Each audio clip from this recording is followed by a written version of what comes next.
Je vais vous prouver que le Coran est la parole de Dieu, en montrant des miracles scientifiques, historiques et même mathématiques tirés du Coran, le tout en 1 minute. Embryologie, sourate 23, versets 13 à 14, décrit le développement humain étape par étape, de la goutte au caillot adhérent, aux os recouverts de chair. Les microscopes là sont apparus des siècles plus tard. Expansion de l'univers, sourate 51, verset 47, nous étendons l'univers, confirmé en 1929 par Edwin Hubble. Montagne comme piquet, sourate 78, versets 6 à 7. Les montagnes ont des racines profondes qui stabilisent la croûte terrestre. La géologie l'a confirmé. Le ciel protecteur, sourate 21, verset 32. L'atmosphère protège la Terre des radiations mortelles et des météorites. La science l'a prouvé seulement récemment. Le corps du pharaon, sourate 10, verset 92. Aujourd'hui, nous préserverons ton corps afin que tu sois un signe pour ceux qui viendront après toi. La momie du pharaon, retrouvée en 1881, est exposée au musée du Caire. Le conseiller du pharaon Aman, sourate 28, verset 6. Le nom d'Aman était inconnu dans l'histoire arabe et n'a été confirmé qu'après la découverte de la pierre de Rosette en 1799. Adoration des astres, sourate 6, versets 76 à 78. Le Coran décrit les gens d'Ibrahim, paix soit sur lui, adorant le soleil, la lune et les étoiles. L'archéologie l'a confirmé 4000 ans plus tard. Point de fusion du fer.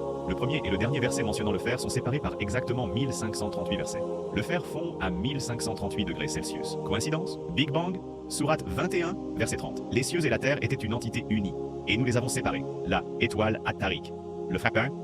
Des siècles plus tard, en 1967, les scientifiques ont découvert les pulsars, des étoiles émettant des impulsions rythmiques d'énergie, comme un coup dans l'espace. Personne n'aurait pu connaître tout cela au 7e siècle. Sans télescope, ni laboratoire, ni technologie. Ce n'est pas une coïncidence. C'est la preuve que le Coran est la parole de Dieu.